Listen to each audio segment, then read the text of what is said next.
Muhterem Müslüman oğlum, Esselamu Aleyküm ve Rahmetullahi ve Berekatuhu. Allah Tebarek ve Teala'nın tevfik vermekte olan yine bir mecmua gurrun evun başladık. Bu mecmua gurrun başlamaktan sebep yani yakınlıkta hürmetli Abdurrahman Ahun Tengiltana tağfirleri yankı penceme mehrimada Salih Zatı nevede hefke şiir olsun. Qarabulan ahunsulağına bir 6 daqiqa 19 saniye şun hevada bir güçlü kubende qatı kepleri deyip de şunu fezai mecazida çından paydadılar. Otam şu takdirin aydan gurunlarının haşetiyemen avol baştan bir bölüğünü siz eştin. İnşallah Allah'tan tevfik verdiğinden sonra men şun hakkında bir siri açacak kurundan bak inşallah tavziyatımı vereyim. Ahun ağaçı böyle kurun koyup vereyim çağırın. Mutasibana şu zat bilmeyen adamlar da katil şu mantıkada cesur olup mantıkada geziyerler.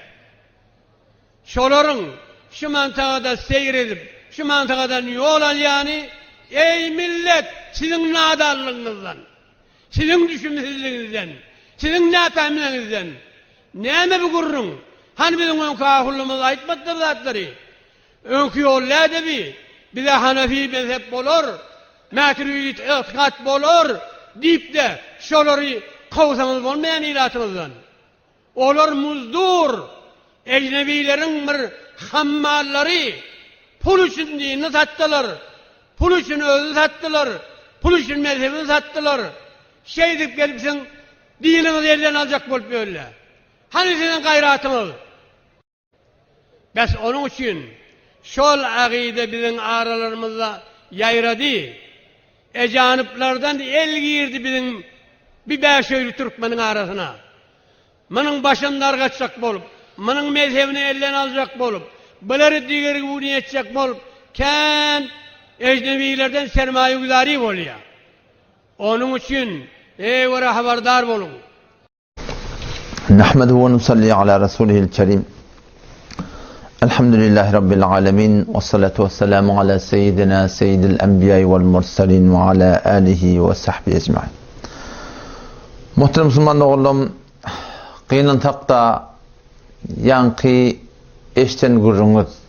Kediyten bir hevara ağzı kepler, yüreği ketip yaralayan kepler, hürmetli Abdurrahman Ahun Tengiltana bir qarakçın ya kadim qarakçın ya Erfanabadı cedidin olukon tahirinin şiyankı Qarabulan ahunsulağına aydan gurunların bir bölüğü. Dermez muhimmeti ken gurun yöne şibir 6 daqiqa 19 saniyani fezai mecazida şunu paylap köp adamların yüreklerinin narahat olmakına sebep oldu. Evet o gurrun himmetini yakıştan gurrun bir bölük gurrunu kamil şol 6 daqiqa 19 saniyede neyme deyiptir. İnşallah ummen şu gurrunun ahirine size koyup verir. Mantığı Türkmen sahrada beberilen gurrun ulukan bir narahatçılığa köp ulamalar ve baştaki qarası din töyür adamların arasında sebep olur. Hem narahatçılığa sebep olur, hem günahkarçılığa sebep olur. Ve hem köp bendelerin gıybat ve töhmete kalmaktan sebep olur. O töhmeti ki Muhammed Mustafa sallallahu aleyhi ve sellem onun hakkında ediptir. وَمَنْ قَالَ فِي مُؤْمِنٍ مَا لَيْسَ ف۪يهِ her kim bir imanlı adam hakkında burada diye ayette keşonda yok ona töhmet diyorlar. Bağvata neyme diyorlar? Tek ayettiğin adam bu Müslüman doğun hakkında ki o da şonda bağ ödü iştenine kıyın olacak ona gıybat diyorlar. Ama Peygamber Kudu Aleyhisselatü Vesselam neyme diyor? وَمَنْ قَالَ فِي مُؤْمِنٍ مَا لَيْسَ ف۪يهِ bir adam bir müminin hakkında çatın bir ödü olsun bir hanıvadat olsun o şuna mecburi dini olsun şunun hakkında burada diye ayette ki eskenehullah. Ki onda yokmuştur. Allah Teala onu zayılacak radgatal hiballe.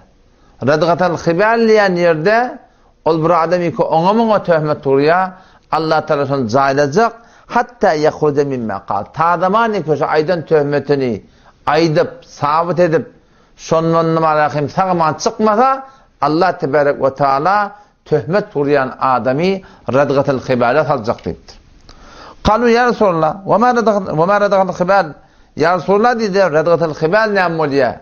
Peygamber Kuday Samet dedi ya, araka ahlin nar, ol cehennemiler, o hatta yanıp, bişip, emmannen marahim derilecekler, ırıngakacak, çırkakacak, peşev dehlet bolup, şu porumur, vöste oyram, mıllım mızır bir ankıyıp barayan buradan akkayacak, Peygamber Samet aytti diye, radgatul hibal diyen şol, ol bir adamın zayi, köp adamdan da zayi olacak, emma şeyle bir adamda şu dağıtıp okuyacaklar ki ona töhmet kurup, o şu töhmetten tadamaniye çıkmada şu tadan çıkaracaklar deyiptir. Kıyınan takda hormatli Abdurrahman Ahun Tengil Tana Tahir'in Şiyan Kıber'in fetvaları ve aydın gururları avvalına 150'ti Hanefi mezhebetir. Ve ehli hakka o adamları ki mantığada Hanefi mezhebe vere olacak kılıp amel edecek olup bir adamlara bir ulukan töhmet. İkilenizden kıyınan takda yankı hormatlı Ahun'un aydan gurrunu 150'ti şu mantığada bağ gurrun, yalan gurrun diye sın gurrun bir hem şuna narahat. Yani şu hormatlı Abdurrahman Ahun Tengil Tana'nın aydan gurrunu şu ustadı muhterem aydan gurrunu belkul yalan gurrun değil. 150'ti Hanefi mezhebe ters. Ehli hakka ters. Aydan gurrunları Hanefi mezhepteki bağdatları ters. Ama o taraftan takdirin aytyan gurrunları ki şeyle oluyor menerken bu açıklamayın 150'ti şu aydan gurrun, haygat gurrun, bağ gurrun, o şu takdir sonra kadar can yakıp bakan gurrun var ya bir tam sonra sınırın malakimleri. Ama kıyınan hakla hormatlı Abdurrahman Ahun takdir ne diye? Bunun hemmetin bir cemaat edip şolarının hemmenin karşısırıp hemmenin eline bir fetva vermekteki şu bir ulukan bir yanlışlık. Yani kimin açıklayın ben.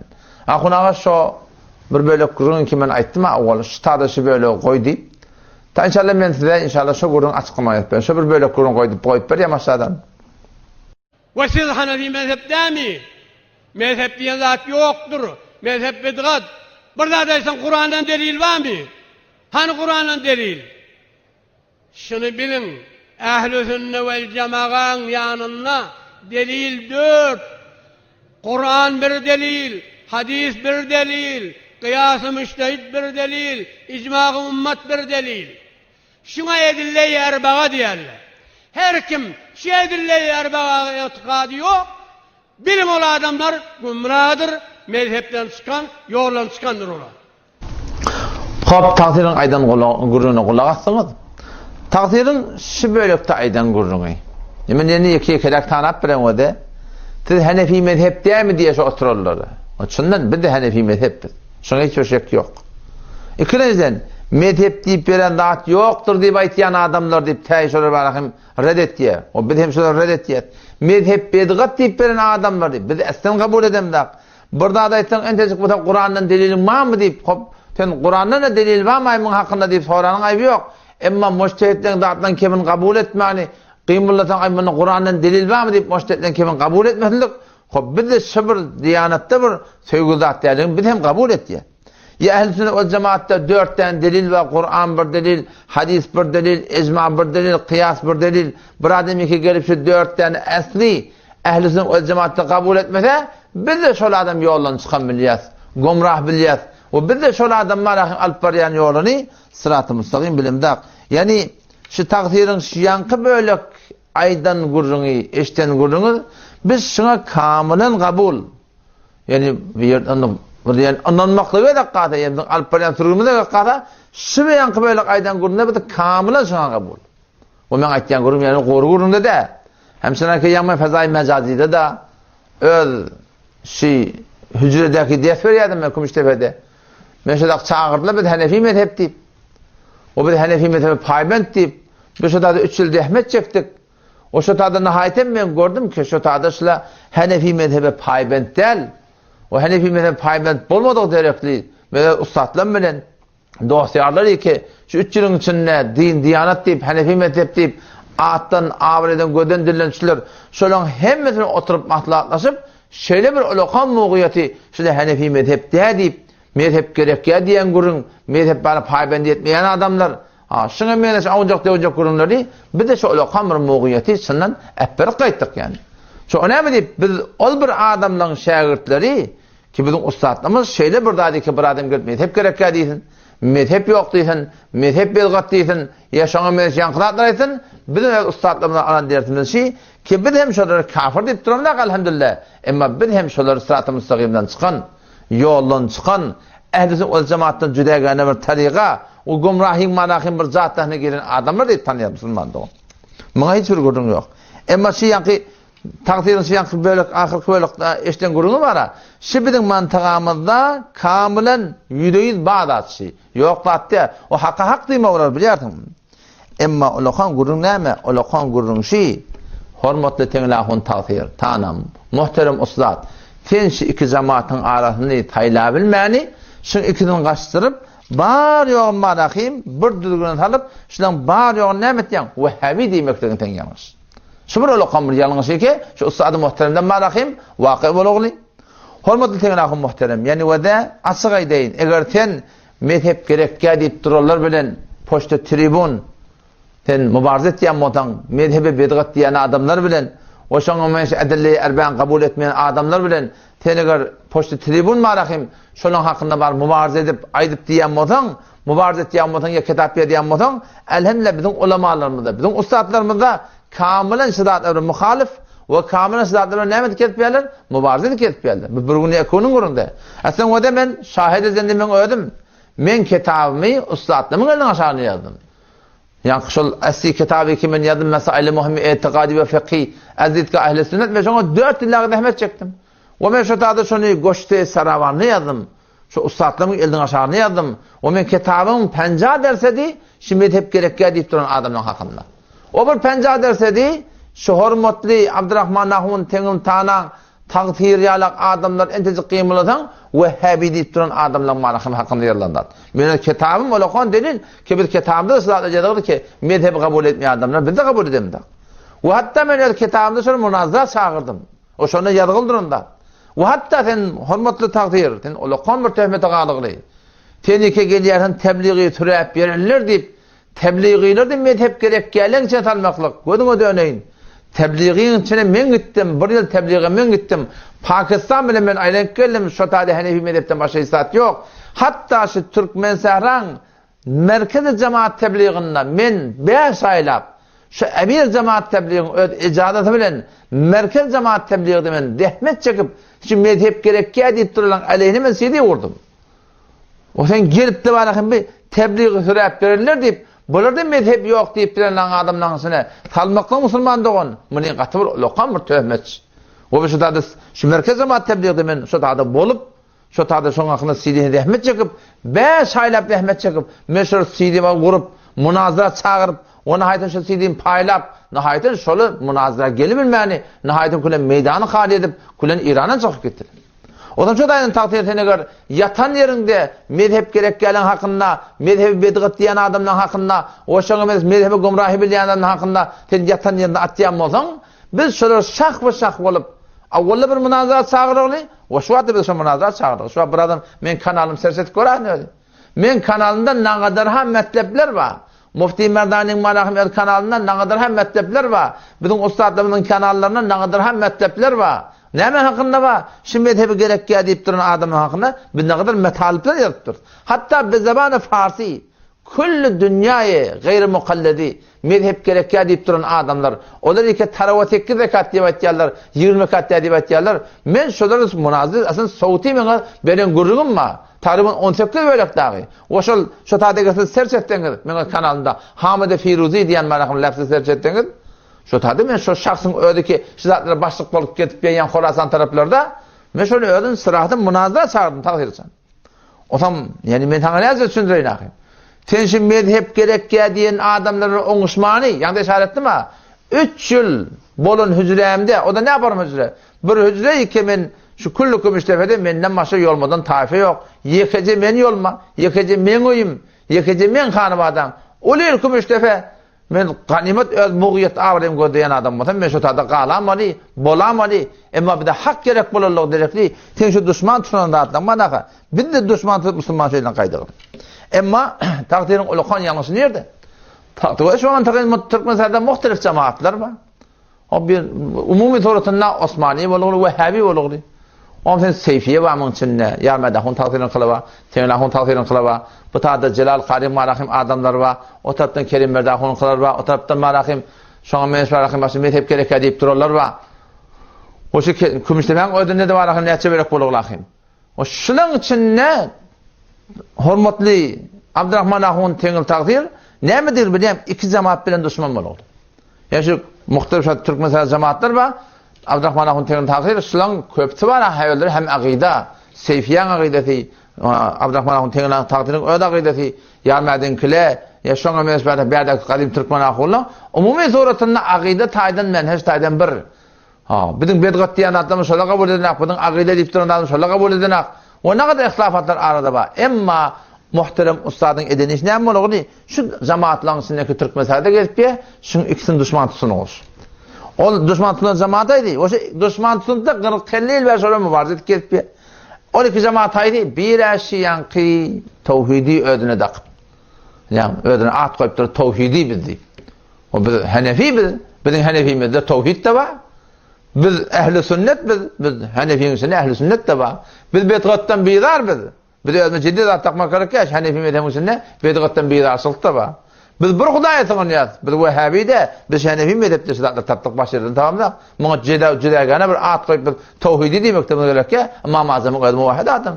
biz Hanefi biz o şu mantaly Türkmenistanda şey diýip bererler var gayri muhallet mezhebi gerek diýip beren adamlar var ikinci cemaatdeki hormatly Abdurrahman Ahun teňil tanyşaňa ödün düşman tutulugly cemaat tebliğiler şoň ulemalary şoň ustallary şoň merakizleri şoň mantagalar marahym düşman tutulugly o tarapdan indi o da dikkat et onlar iki ödüne tevhidi diýip selefi diýip gayri muhallet diýip bardat diýip bular nerede öňmesen bile köpmez Arap keşferlerden diýip Mekke o Medine o şova kalan hemmetini hormatly Abdurrahman Ahun teňil taýyr şoň hemmetini marahym bir syrygan tanıp olaň hemen Vehhabi garar Vehhabiyet goýupdyr bu gapdarlarynda marahym ýa-ki cemaat tebliğilen ulemalaryny mantagalarny zatlaryny bular da düşman bolup bular da hemen Vehhabiyet goýupdyr halbuki şu Arap keşferleriň hemmesi bizde değil şu Arabistanyň ödünde de Arabistanyň amami men el gulum men eşten gurulmuş Şeyh Saidsen şeýle Hanbeli mezhep şu o şu taýda 4 mezhepden ne var doğrusu hökümeti yan gayri mukallede falan şu barahym selefi felefi diýip öldürne barahym şu at goýupdyrlar emma Mekkeň içinde her bir jamaatdan var Mekkeň imamynyň ödü var Hanbeli mezhep soraýarlar şondan bir filmde Pakistana gelende mezhep hakynda näme diýen mezhebin näme men Hanbeli men diýipdir o şu hormatly takdirin üçin bar ýol bir tafa baglap hemmetini Vehhabiyet koymaklığı. Bu taraftan cemaat tebliğin ulemalarını. O cemaat tebliğin marahim gidip geliyen yerlerini. Ki marahim olbağın Zahidan bolsun, Khurasan bolsun, Çabahar bolsun, Goşk bolsun, Saraban bolsun, Suran bolsun, Sip bolsun. Şu vakalanda hemmetin nämetdirler. Bu hemmetin bar yoğunu bir tabi bağlap marahim. Şunu düşman tutulmaklığı. Halbuki şu vakada bir geldik Zahidan taraflarda. Şu tadı gayri muhallet ba. Şu tadı mezhebe gerek diýip bererler ba. Şu tadı men selefi diýip bererler ba. Şu tadı men tawhid diýip bererler ba. We bizim ustadlamyz, zatlamyz hemişe bajan mal şola bilen mübarizet edip bererler. Odan bilen hemmetini bir sürgüne salıp bar ýolun hakynda bir fetwa bermekdir. Şu bir gaty bir ýalňyş ýani. Ya cemaat tebliğ hakynda. O cemaat tebliğini biz borup gördük. Cemaat tebliği bir cihani hareket. Hode Raybende Pakistan'da şu tadı 4 mezhepten içinde adamlar gelip gitýärler. Ol bir otadı mezhebin gurun ýok. Elbette her kim öz mezhebine paýband. 4 mezhepden ne bar şu tadı gördük. Emin gataýan, ýoşaýtýar, elim taýdy, etek taýdy. Sen näme? Sen Şafii men diýipdi, men Maliki diýipdi. Men Hanbeli diýipdi. Her kim öz mezhebine paýband. Elbette şu hareketiň asly bunyady Hanefi mezhep. Hanefi mezhebe wara imam bolýar. Hanefi mezhebe wara näme diýär? Amal edilýär musulmandygyň. Temmarahym cemaat tebliğin haýty bir ýalňyşar. Emma cemaat tebliğin ödünde ulemalarına, zatlaryna şu Hanefi mezhebe kullen bir ters zat ýok ýani hakykatda. O zaman ne yapalım düşündür hem karşınayım. Hormatly takdirim marahym istada cemaat tebliğin özüne, ulamalarına, mantagalarına, şu gidip gelmeyen yerlerine anlatırışına takmakla. Baba, sen cemaat tebliğ edip duran adamın mezhebe payben. Sen mezhep gerek deyip durulun. Ulan solun öyle olokan bir dergililer var. Bir kişi mezhep gerek deyip duran adamları kişi mantagada da var. Şolar cemaat tebliğe setleset muhalif. Setleset muhalif yani. Ama kıyınan haklı ne mi? Hormatlı takdir, şun hemmetini bir edip, bari onun aleyhine mi? Şöyle Vehhabi deyip, Vehhabi bolup deyip de fetva vermekti ki, şu bir ulukan bir yanlısı Müslüman doğru. Kıyınan haklı bilen ne mi olayım? Ulukan bir yanlısı şunu ne? Ki hormatlı Abdurrahman Ahun takdir tengli, özüne tersleri, her kim bozun o, özüne ters cemaatleri, kullu Türkmen sehrada var ahim, öyle taksim ediptir. O da dikkat et, takdirin şu an alttaki 10 saniyede veren kurum var ha, %50'si Hanefi mezhebe ters. Ehli hakka ters. O taraftan aytyan kurunu 50'si de mantıkada bağ, şun narahat adına biz narahat, şun tebliğ ettiğinden biz de tebliğ ettiğiz, şun mukabilet durunan biz de mukabilet ettiğiz. Emma kıyınansak da takdir şun bari yon kaçtırıp ne ettir biliyor musun? Mantığı Türkmen sehrada otun kullu cahanda otun apark ettirnak şu kullu ödüne ters cemaatlan hakkında baştaki yadan kitabına veren gurunlarına kullen marahim 3 forum Vehhabi vadik koyuptur. Birine Vehhabi gabi da kıptır, birine Vehhabi hafi da kıptır, birine Vehhabi celi da kıptır. Gabi dedik ne hemen nadan dedik. Yani ne kadarlar var diye Vehhabi'nin bile nagaslan diye. Vehhabi otur haber da yok diyor. Yani Hanefi muhalif diye. Bu tavarların adı Vehhabi hafi da kıptır. Bu ne diye? Bula diye. Dilbemen Hanefi diye diyenler diye. Sünnet diyenler diye. Falan diyenler diye. Emma diye yürekten diye bıdatırı etikadı yok. Millete ağlayacak ol şey kesbiyerler diye. Bu tavarda Vehhabi cedi bolu diye. Vehhabi cedi diyen neyme? O efeşkar ilin arasında diye. Aydip bir diye. Medhep neyme falan neyme. Bedgat o falan deyip diye. Kullen çıdatlar reddedip verenler diye. 3 forum Vehhabi deyip bırakıp ödeyanın öde taksim edip neme sebep olur diye. Kullu ulu il Türkmen var birbirine betbin bolmakına sebep olur. Ananıp olanak. Birbirine anam geçmeleten bir oturacak adamın, bir gurrununa kulak asacak adamın önüne bir oturup bir şun kevine bir anam edip kulak asmalılar. Ama takdirin aytdiyan tertibi bilen sen bir cemaat bolup bir yek barıyartın, bir masjid bir cemaat bolup barıyartın, bir gurrun barıyartın. O hem otururlar, inni şu takdirin gurunlar eştem olsa, ya takdir falan takdirin hakkında neyme diyen, onu teyit etmesen, Hanefi misin? Hava bir Hanefi, ha, şu Vehhabi hafi diyenler olmalı o şey diye bakıyor. Onunla rahat etsen bulup otursun var. Yani şu takdirin şeyden taksim böyle marakayım, bir form arada, bir betbini am oluğunu, hetbin, şu takdirin tıyından yapışmalı, şun cemaatine koşuşmalı, şuna adamsı olmalı, şuna teyit ettirmeli. Taten Hanefi diyende çınten Hanefi'den anlatırlar. O çındım manakım sana yürek böpte var akıyım, bil bağlatırlar. O şeydi Müslüman doğun, indi şey ödünden masjaki, bundan evvela doğurtu Abdurrahman Ahun teğin takdir, bir teorikteki cemaatler var akıyım, fakat şey Vehhabi, gabi, hafi, cedi deyip var akıyım, şunun hakkında var akıyım, taksim edip gurrun veriyor diye. Ama şu veren gurrun onunla. Şu yankın nefste keşfatı gurrunda var aydan gurrunlarını, bununla veren fetvalarını, aydan keplerini, adı sözlerini, o şey hevara nacur bir katı suratında bir şey deyip keplemekliği, bunu Müslüman doğan bir katır olu kamil yanışı başlıyor. Neyme deyipti ne var? Yolun çıkan deyipti o. Öz cemaati bilen bolmadığı adamlara, özü bilen uğurdaş olmadığı adamlara Vehhabi cedi deyipti. Mozdur deyipti. Ecnebilerin hammalları, başka ne mi? Pul için dinini satan, ödün pul için satan, pul için mezhebini satan deyip şey deyip aytmaklık böyle ne kadar öyle kamırken. Ya öz cemaatler bilen uğurdaş olmağını başka rahmet çekip veren adamlara sizin dinini elinizden alacak olup duran deyip marifi etmektir. Ne kadar ağır keple, ne kadar yüreğini arhat etiyen keple. Ya umum Türkmen sahrayı ki her kim öz aklının, fikrinin, imanının kabul etiyen cemaat bilen bolyarda.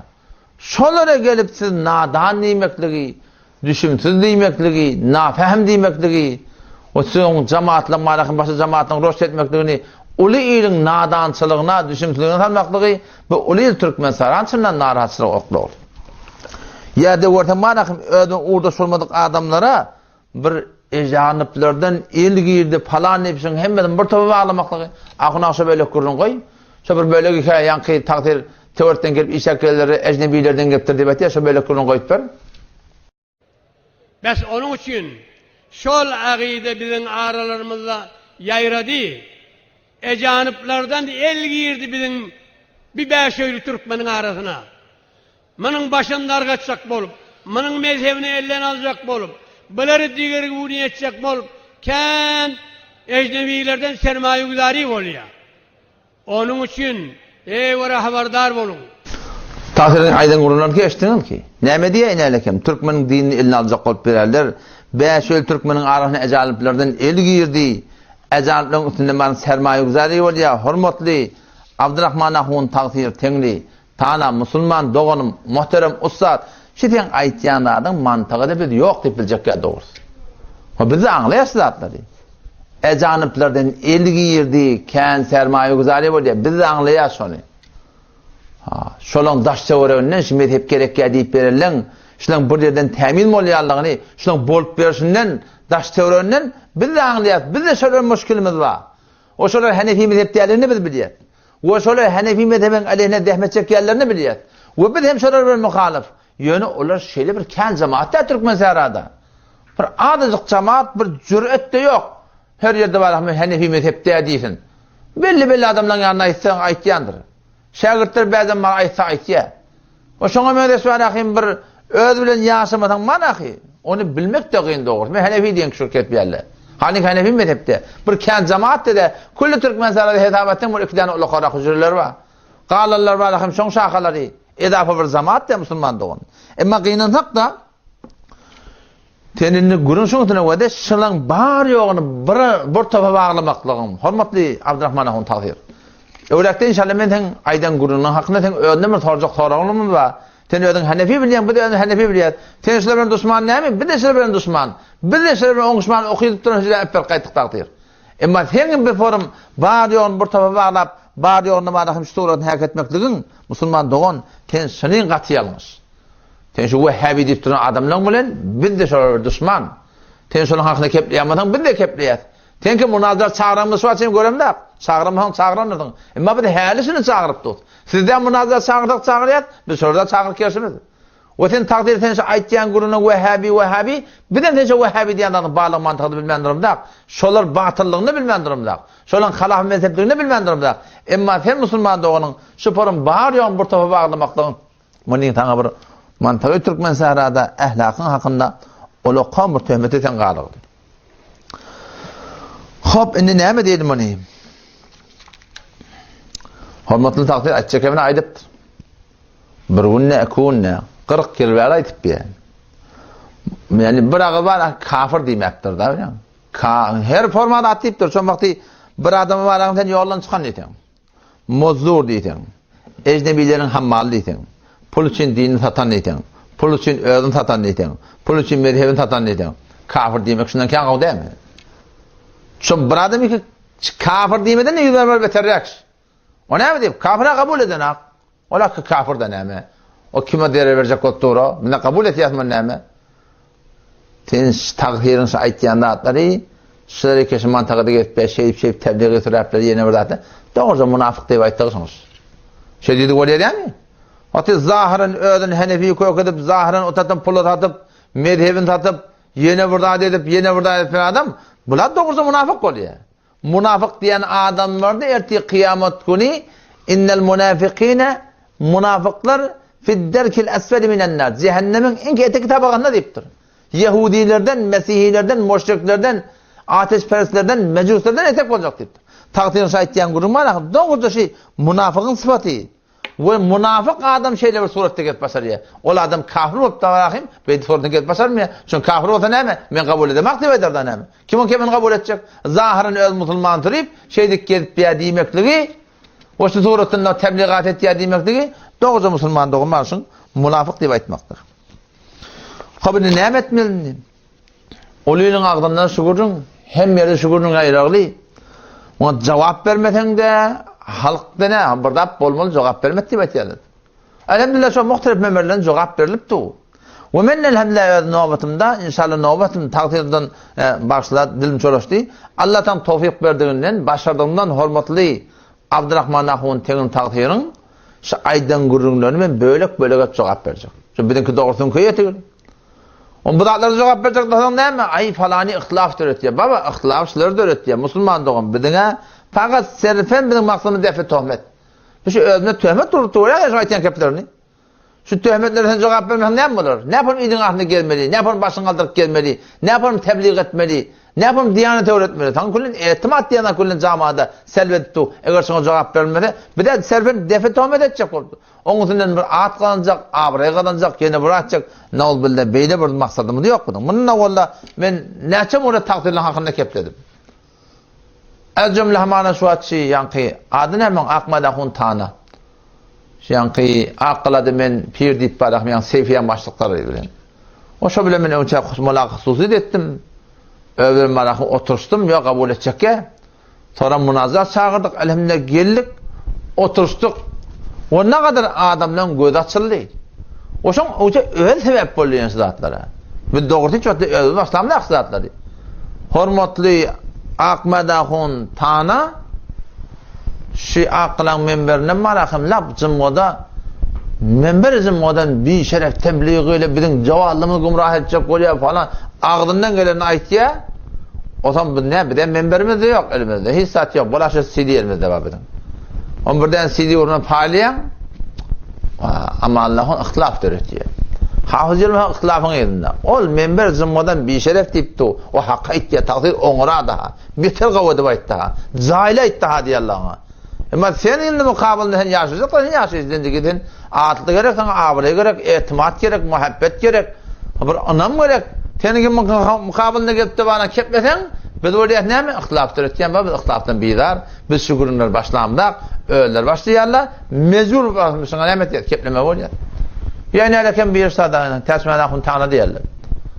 Acayip bir gurun şu gurunun köftes tanılan hundan çıkıyor. Tesmeden hun tanı diye sada akkaladı o da. Men şu anda çelim şoladan balakın görün adamım de. Oturup balakımı gurdum daştan mı gördüm ben yani. Oturup gurun eden adamım dedi. Mun çağırttılar bir tane ahunçluk çelese 8 ayı burada kepleptir cemaat tebliği o Zahidan o Pakistan o şu vakıda okuyup gelirler ama bana kadar kafir demeptir da kafir diyen daha diyor başa ağzından ne mi kataydıptır o senin ne yaşamalı senin ağzından ne yapalım yaşamalı keplemeden burada bolmol ha o taptan doğru haber geldi CD'ni şu taktığın CD'sini tesmeden hun tanan CD'sini alakam doğru yüzüne vurtturlar meh bir de sizin cevabınız sizin anlayınız belli ettiğin emini belli oldu ne rapor getirip bana verdi abi şunu bırak diysene 18'de böyle ben gurur verdim şuna hakkında hürmet bilin sile olan hürmet etmeden hun tana seni kimin verirse çığırıyatın kıygırıyatın sen delilin henefimizde şibilen sen yalan söylüyorsun gel oturuşmana geliyen adam yok yani yaşayacak olan baba biz şu gurur vermekten biz serfen töhmet ayıracak oluyor biz şöhret at kazanıp yeni bırak aslında hiç zaman işimiz de yok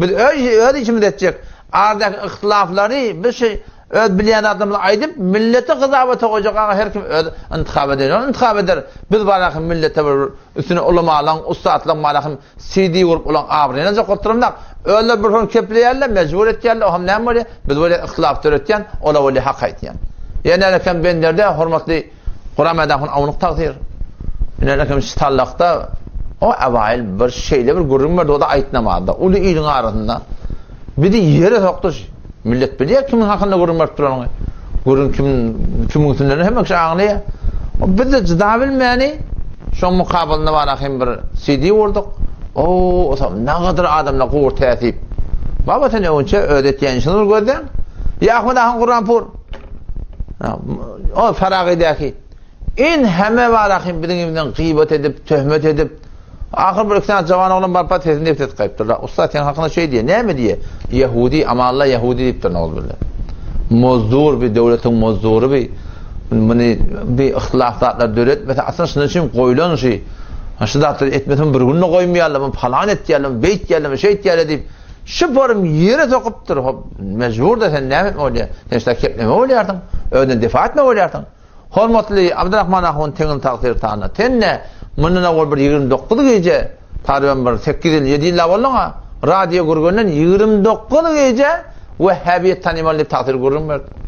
O kullu ulil Türkmen sara ne kadar narahat bolulur. O şonda men ustadları piş ettim meşveremi. Şu ustad şey dipdi. İhtiram hile zayinna. Men şun ecazə versen tike filmini getirip sonra tükeplet cevap verecek dedim. Bolmasa ecazə verin dedim. Şun tesini koyup dedim men cevap verecek dedim. Bolmasa ecazə verin men şun adını tutayım dedim. Bolmasa dedim şun bir hormatlı takdir şey diye deyip ne maslahat men maslahattan çıkan ne? Önüne onunla. Ona ahir dediler sen at tutup verme, tefte koyup verme, film de koyup verme. Sadece var akım şu doğrultunda bir hormatlı takdirim şey deyip aytiya deyip de sen gurrun ver dedi. Ben şeydik gurrun verdim. O şatada biz münazarada çağırdık, oturuşuda da çağırdık, delaillerimizi ayttık. Emma kıynandık da ne olur tebliğatını edecektiler, ne öyle oturuşmana geldiler. Ona hayten yerine çok önemli biz şatada şu gurrunları mecbur olup balakayım aytiyat yokum biz beyt duracak ya doğrusun.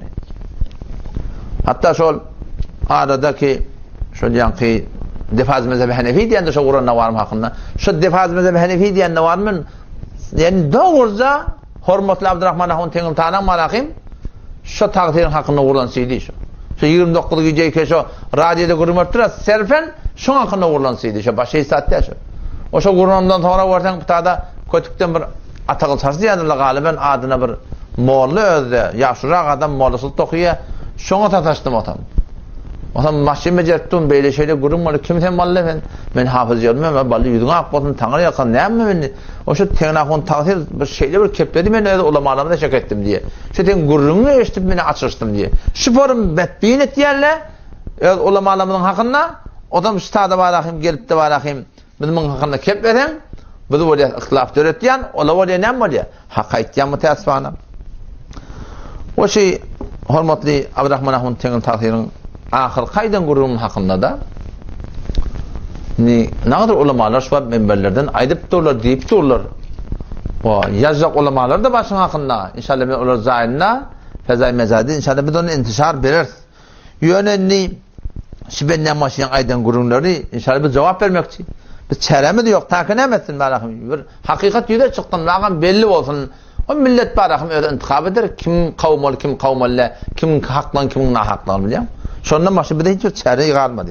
Adam şu tane inşallah odak kurun bolmar inşallah bu çambur muqaddime o da orak boldu. Bölük inşallah takdirin aytyan gurunlarını inşallah men getirip bölük inşallah men cevap vermekten inşallah taala. Yan başta da aytdım ha takdir öl oňuşmayan adamların hemmesini Vehhabi edip Vehhabi hafi Vehhabi gabi Vehhabi celi edip aslında malahim ödünden maşani öz cemaatinden maşani ödüne anılmayandan maşani hiçbir adam sıratı müstakimde bilenek halinki penca derset aydan gurunları hakikat Bağdat mantıqada bizde şondan narahat o penca derset aydan gurunlar malahim doğru Hanefi mezhebi ters şeriat ters o inşallah taala zayinna sabit ederin o takdiri şoň hakkında inşallah taala men oturuşa çağıracak dedi ki şu kadar deliliniz var arkayım malahim şey deyip malahim bidnaul billah mezhep tatan bu dini pulşin tatan yaşanan menes malahim ejaniplerden ergidiptir falan yaptır deyip bizim bahar yolmuş var mı bir yavru sokta malahim artık koyardınız siz gelip inşallah bana cevap verme olursun inşallah taala. Takdirin ulukan yanlış iş yani ettiğin işinden biliyor musun? Şu oluyor. Hemmesini bir topat almaklığı yanlış. Önde bir miman, zahir miman vardır diye adam. Miman varına kadim zamanında miman teylerini yaşa zamanında teylerini o adama at ulağmıştık. O zamanla şu milletin arasında mimanı ata mindirerlemiştik. Ne yapalım ata mindirerlemiştik? Bir ayağına yankı, baskın yutuna basan şu, o etekli ayağını tutup sihirle gidip barakayım, ata minmekliğine köşerlemiştik. O zaman bir öyle miman vardır, o zaman miman kayıtma olana yankı yaşana oğlanı olmalı. Guyşurrak edermen oğluna deyiptir, oğul bar miman yol atal ata minmende kömekleş deyiptir. O zaman dede qaaptır iydi, oğlu iberttir miman bilen ki miman yol ataldan bir vatları göppülüğün sesi geldi diye adam dede gen alıp nemen sesi kaddaşı çıkıptır, oğul evinen geldi, oğul ne yapar miman yol ataldın mı? Atıdan bindirdin mi dede deyip de anısına geçirdim onu deyiptir diye. Ne yaparım? Şu ayağından tutanışa şodur kaldırıp köverttir diye. Atın anısına geçirip köverttir diye. Ata mindirdim mi? Ata mindirmeye durun dede anısına geçirdim deyiptir diye. Tavsiyedim de vurun şu. Şu Vehhabi deyiptirin adam cemaatlan bilen Sen ters durýarsyň, tebligat etýärsiň. Biz de şoňa düşman, biz de şonu kabul edemdak, biz de şonu kabul edemdak. Emma hormatly takdir, bidäki her kim sen aýtýanyň ora bolmasa Wahhabi bolsun. Sen lağıl aýtjak bolsaň dogrusyny aýt. Her şey mantagada Wahhabiler de ba, mezhep gerek diýip durarlar da ba. Emma ha mezhep gerek diýip, mezhebiň içine dogry tahqiq etmäni ýalňyş bererler de ba diýip aýtan aýtjak da bolsaň. Sen bu forum marahym forum adamlaryň zihniyeti bilen oynamakdan musulmandygyň teminin gaty bir ýalňyş. Indiki bölek gurrunde, o da iki bölek gurrun inşallah men bereyin. Ondan sonra barar inşallah hormatly Abdurrahman Ahun teňin tawhirin marahymşy aýdan gurrunlaryny. Şu ödüni Hanefi diye, bir de ödüni Hanefi diye. Men sorajak da atlanma tawhirden. Eýle şu beren gurrunundan, şiýak bölek beren gurrunundan, awwalky beren gurrunlarynyň Hanefi mezhebe uly Türkmensara açyklyk berdildi. Geldiler otursunlar. Şu gurunlar yalňyşmy bir de düşündirdiler. Millet goý düşünsin, millet kimi gawp kimi taklamaklygyny, kimi anam etmelerini millet beýle bir akylsy milletde Türkmensaraň millet. Biz şu wada çedinde üksürip munazara etdik. Halalar kim sene gör Wahhabi diýip oturýan gyýanmadan kelalada şefaat ýok diýip eti kıyamet günü bir gayrimukallidin biri mezhep gerek diýip duranyň biri. Umum Türkmensarada mezhep gerek diýip durýar da faýdanak. Ýöňe mezhep gerek diýmekden öňe bir gumrahy ýol bolsaň, şo da şu ýola girip ahir barahym olardan ne öwüşdi. Kulen şefaat ýok diýip, sen marahym millet düşünsizde, millet nafahimde, millet akylsızda, şoň bir tapar millet ýerçik ketip ýerdiler. Mantagy kelada şoň şuruga gaty bardy. Ahir ulama-y kelany bilen taqaza etdiler. Otursan hafız ýolmaşyn birde adetden, bileşin hütdetinden gelmeýän. Barıp oturşdyk, munazara boldy. Elhamdülillah Allah tebarek ve teala bizi piruz etti. Millet akılsızda, taqsir, millet düşünsüzde, millet nafahimde, millet savatsız da olsa şu münazaraň zeminine kimin yüzü kızarıp, kimin yüzü sarılıp, kim jogap tapmadyr, millet gawaňla ya. Ha şu umum Türkmensaraň kelalaň milleti wagty şu münazara boldy. Şu taýda şu münazaraň gödep millet gazabat etdiler. Ve şu taqdirike şu taýda handyragyň Nowruzy diye. Şoň jamaati elhamdülillahi vel minne 198 kulen çaşyk gitdi. Millet düşünşdi, öwrüle. Ulama-y kelalada bar, umumi suratynda şefaat hakkynda gurrun berdiler. Elhamdülillah hak zany gel musulmandygyň. Şu torunda takdir bar ahim senne inşallah taala biz inşallah oturuşga çağırjak. O şol aýtýan mesailleri keten inçe meýillap, şondan Wahhabi muhadip ýerdin. Wahhabiyete bizde muhalif, hormatly takdir. Sen aýtýan zatlaň gynantak da bar ahim. Hanefi mezhebe ne kadar dağıtlar ter. Keten giyini haqda şoňa Wahhabiyet muhadiyatyň. O şaýat belki bir ýalňyşam bolaydy. İnşallah gelerdin, oturşar inşallah taala. Indi bir ýewde iki bölek gurrun bar. Bir näçe muhim soraglar bar ki, ulamalaryň wezifeti şizre mesailň hakynda näme? Ulamalar ki şufarum hopsa şubahat oqlapdylar. Şufarum şekdatlar oqlapdylar. Ulamaryň wezifeti näme? Aya din tebliğ etjek diýip, bırak diýip, başçaky şu batıl elektron dağıtlara koşulmaklığı icada var mı? Eğer sizlerden cevap vermeden ben iğreneyim olur.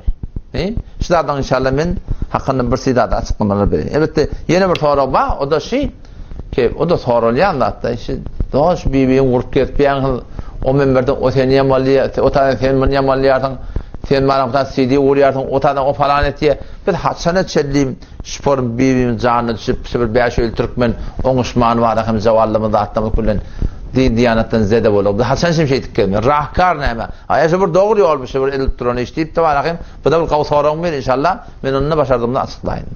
Assalamu alaykum we rahmetullahi we berekatuh.